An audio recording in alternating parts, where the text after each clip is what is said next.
Hey everybody, Graeme McInnis here again with McInnis Realty Group, and this is my market update for what happened in August as well as what is happening in September up to this point. And it's the same old story. I mean, I feel like a broken record. I know I say that every time, but that's because it's true. The market is still an extreme seller's market. Everything is on fire and burning, and we have all these massive issues coming to play all at the same time, which is what is creating this market. And it's, immigration, migration, interprovincial migration, and a record low amount of homes for sale. And, why is that? I mean, it's basically that all these home sellers have had to either renew their mortgage within the last 2 years, and sorry, they've renewed their mortgage more than 2 years ago, so they still have 2 years, maybe 2.5 years remaining on their 5-year term, and they have a very low rate, so they're hesitant to list their house and then have to buy a new house that'll probably be more expensive, and it'll be at a much higher rate because they'll have to get a new mortgage.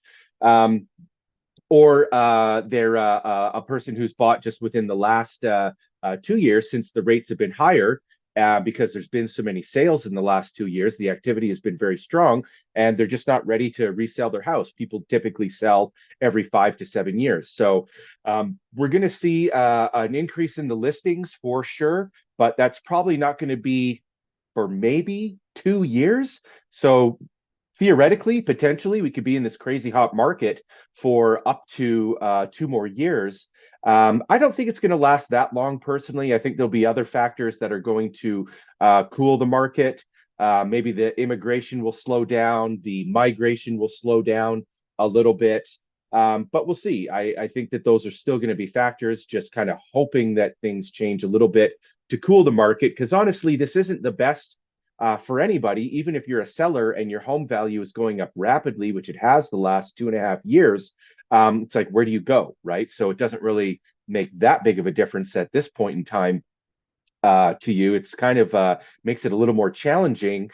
And a lot of my clients that are whose homes I do end up listing, not all of them, but a lot of them end up buying first, so that they know that they've got a house to go to, and they know how much they paid and what their possession date is exactly, and then they list their house, and it sells on the first weekend in a lot of cases, not in all cases, but in a lot of cases. And that's a pretty good strategy in this type of market, especially if you're looking for something fairly specific. But certain people, they have a need to sell their home first for whatever the reasons are.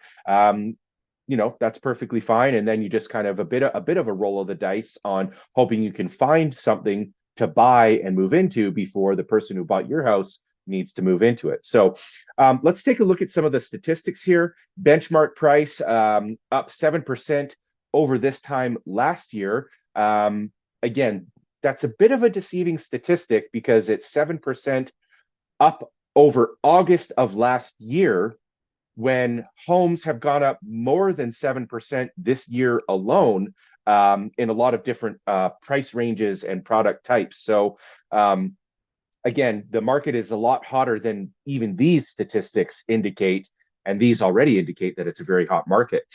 Total sales, 2,700. New listings, 3,100. Total inventory, 3,200. 32% less than this time last year. Months of supply, 1.19, down 46% from August of 2022. So basically half as many homes are for sale right now as there were just in August of last year. That is insane. That is crazy. And even that number, 1.19, it's almost inconceivable how low of a number that is, how little inventory there is. It's wild. You're going to find yourself more than likely in a multiple offer situation. And how do you win in those situations? Well, stay tuned and I'll tell you. Days on market, 25 days on market. And you know what? This is a little bit deceiving as well, because this is the average of all properties. Obviously, the more expensive properties sit on the market a little bit longer because there's fewer buyers. So that increases the average. The average days on market for a detached house in Calgary that's in a good neighborhood, that's in good condition, that has a reasonable listing price, asking price for it, is probably more like 2 weeks. But keep in mind as well that 2 weeks includes the time that the property has been conditionally sold for, where the buyer is doing their home inspection and getting their financing approved for that specific property. So really, what it means is the house sells within the first couple of days. And a lot of realtors, such as myself, we usually put our listings on the market on, say, a Thursday, and then, Friday all day, it kind of populates out through the internet. All the showings get booked. Maybe there's an open house, and then it's sold by Sunday night. That's usually how this is going. So, how do you be competitive in this market when you're a buyer? Well, that's a great question. And let's take a look at some other statistics here from the real estate board. These are very telling. And if you're a buyer, you need to know these statistics so that you know how to write your offer to be competitive. Again, because more than likely you're going to be in a multiple offer situation with a lot of buyers. So, why is this important? Take a look at these numbers. Total sales, 1,289 for August of 2023. Or excuse me, September 2023. And again, I'm shooting this on September 18th. So these are the current statistics from September 1st to 17th. And what I just showed you was for August. So these are real-time numbers. These numbers are updated every day by the real estate board. And as of September 1st to 17th, total sales, 1,289.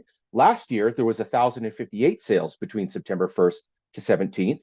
Number of new listings, 1,820. Last year, 1,580. A little bit more listings this year. That's good. But the sales was more. So you get what I'm saying. Active listings, 3,511. Last year, 4,812. So a lot more listings at this time last year. And as I mentioned in my newsletter, my email newsletter, for the market to be balanced or be a more normal market, this number would need to be twice as many. So for the prices to stop rising, which is what happens when you're in a balanced market, right now we're in a seller's market, an extreme seller's market, we would need the number of people listing their house to more than double to put the housing inventory, the available homes for sale, into a balanced market territory where there's an equilibrium between how many buyers there are and how many sellers. The days on market would need to increase and the prices would not be going up or down. That's a balanced market. We're nowhere near that.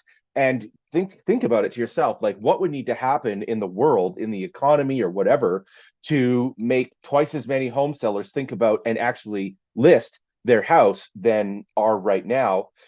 I mean, it would take, some kind of incredible event. And as far as we can see, besides these black swan events that happen from time to time, that's not going to happen. Like, what is going to cause twice as many people to consider a major life event like listing their house? Nothing is the answer. So we're going to remain in a low inventory market for the foreseeable future, which means prices will continue to rise and the market will remain competitive for buyers, extremely competitive. And so the statistic that I'd like you to take a look at are these ones at the bottom here. As a buyer, you need to know this stuff because this will inform you of how to structure and write your offers when you're competing against multiple offers, multiple other buyers for the same property at the same time, because that's what's happening on, almost everything. And this will help you write stronger offers so that you get the property versus the other buyers. Now, I use these statistics with my buyer clients, and here's a great example. We just won a multiple offer situation for my buyers, and I knew these statistics. I know these kind of off the top of my head, but for you guys, it's good to know. And basically, we got the property for $10,000 over the list price. There was 3 offers, ours and 2 others. And the average amount paid over the list price is $16,000. So I actually managed to get my buyers a better deal than the market average. They, only had to pay $10,000 over the list price to get the property. But guess what? To them, it was worth it. $10,000 amortized over 25 years on your mortgage is nothing. It's like $20 extra a month on your mortgage payment. but they got the property. And guess what? They loved that house. It was a great house. I loved it too. I was super happy for them, and I was happy to help them, write that offer and get that deal, because that's what they wanted. And again, 10,000 over the list price when the market average is paying, as you can see on the screen here, 16,583 on average over. They still did better than the market average. And again, they're going to live there for years. It won't even make a difference. It kind of all comes out in the wash.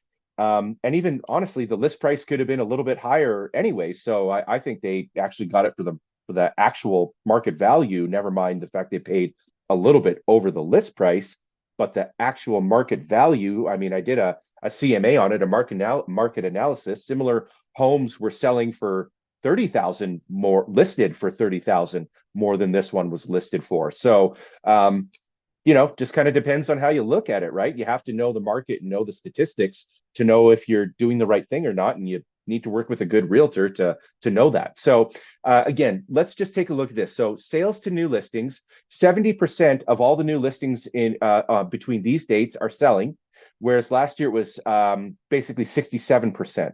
So that doesn't seem like a big increase, but it's almost 4%, which is actually a huge increase. And sale price to listings price ratio. So what is the sale price of the property versus the listing price? It's basically 100%. So almost everything is selling for the full list price. So if you are a buyer and you're not willing to pay the full list price for a good property, not all properties are selling for, over the list price and in these creating crazy bidding wars, but that's usually because there's something wrong with them. The list price is way too high and it's ridiculous, or there's some other issue with the property going on. But if it's kind of a typical property in a good neighborhood with the right list price, good condition overall, it's selling for the full price or more in just a couple of days from hitting the market. Total sales at or above list price between these dates, 631. So again, total sales, 1,289. Total sales at or above list price, 631. Total sales at list price, 118. That means roughly 500 of these 1,289 total sales sold for over list price. So yes, a decent chunk of them are selling for below the list price. But again, a lot of those properties are going to be homes that are in much, much higher price ranges where it's more typical to get a bit of a deal below the list price. What I'm talking about and what these numbers are kind of referring to are more the typical home, right? More the homes in the average price range. Having those homes in the upper price ranges lumped into this does skew the numbers a little bit. But nonetheless, average amount paid over the list price, 16,000. Maximum amount, this happened in September, paid over the list price, 121,000.